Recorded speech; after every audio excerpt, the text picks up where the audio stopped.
Did you see this tweet yesterday from United Airlines? United. Your one job, United. You had one job. You know that line? You had one job? Your one job is to get people on a plane from one location A to second location B safely. That's your job. I don't care about your entertainment. I don't care about your flight attendants being funny. I don't care about the pretzels or the peanuts. I'm on the plane to land it. Here's what the tweet says. This is from United, their blue checkmark account. Our flight deck should reflect the diverse group of people on board our planes every day. It should? I thought it should reflect competent people who could land the plane. That's why we plan for 50% of the 5,000 pilots we train in the next decade to be women or people of color. Learn more and apply now. You know, my last line of work, I flew a lot of military planes, and you'd fly around the world. And the great part about military planes is it's not like a commercial flight. You just lay down on the floor, go to sleep, bring a yoga mat, whatever. It gets a little cold on the floor, so you got to be careful. But I get to talking to load masters and pilots on these military planes, you know, C-5s and C-17s. We flew a lot in the back. And I said to a pilot one time, I was talking, like, how hard is it to fly a plane? And his response, so listen, pilots out there, don't send me any nasty grams. This is what he said. I'm not saying this. He said, it's not hard to fly a plane. He said, it's really hard to land a plane, though, which I thought was a great line. And I never forgot that. The flying part's pretty easy. It's the landing thing you really got to stick. So to United, just a piece of advice here. Maybe focus on landing the plane. I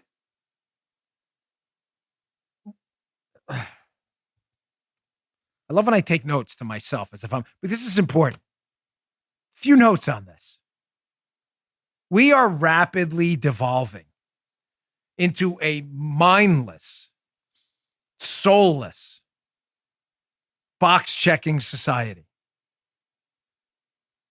Folks, diversity for the sake of diversity is a meaningless, liberal, focus group tested talking point that is code, by the way, for discrimination. No, I mean real discrimination by liberals.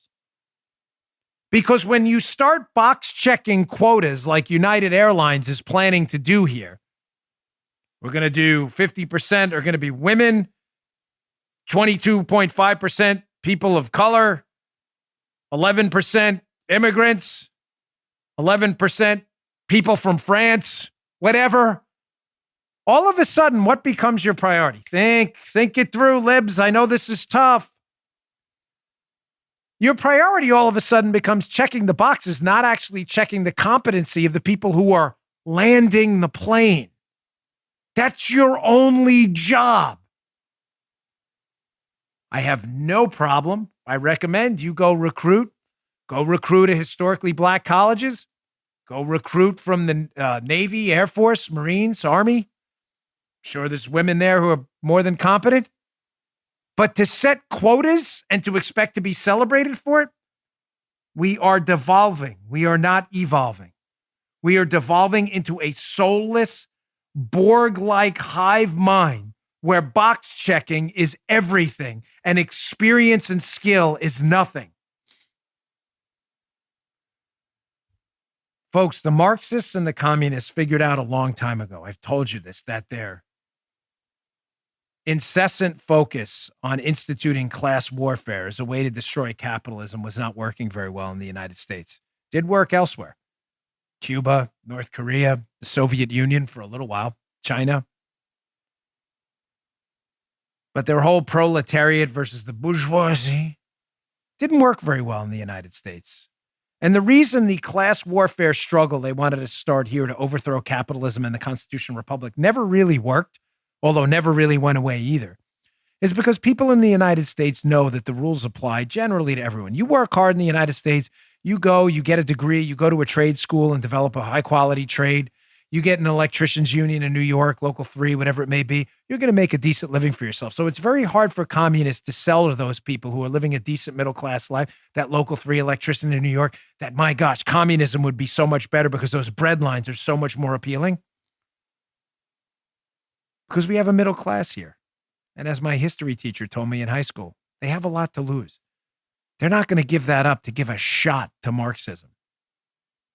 What does it have to do with this story and how we're devolving into this mindless, soulless, box checking, quota, focus group tested liberal hellhole? Because if they can't destroy the United States by class warfare, because people don't see it that way, they know they can get ahead. They'll use race. They'll use race as a vehicle to dissolve the meritocracy completely, because the meritocracy is what they want to get rid of. Because the meritocracy, you using their own merit, your merit to get ahead, going to a trade school, going to college, getting a degree in engineering or STEM, earning six figures and buying a house in the suburbs with your 2.5 kids and a dog. The meritocracy is what got you there, and you know it. And you know your kids can do it too. That a little bit of merit and hard work, and you'll get ahead. Liberals need to destroy that. It's the only way to take down capitalism in the republic. Do not doubt me, Hat Tip Rush Limbaugh, the great one. So how better to destroy a meritocracy if class warfare isn't going to work than to institute a system of racial quotas where it's not merit that matters, but race. Doesn't matter that you flew 270 combat missions and one of the finest pilots in the Navy. You happen to be a white male. It's not a box you can check. So we're going to find someone different to try to land that plane. Well, can they actually land the plane? Probably not, but doesn't matter. They fit a box we check. What better way to institute strife and chaos in the United States than to sick everyone against one another, destroy the meritocracy, and make it a box checking system exclusively? You think they're doing this by accident?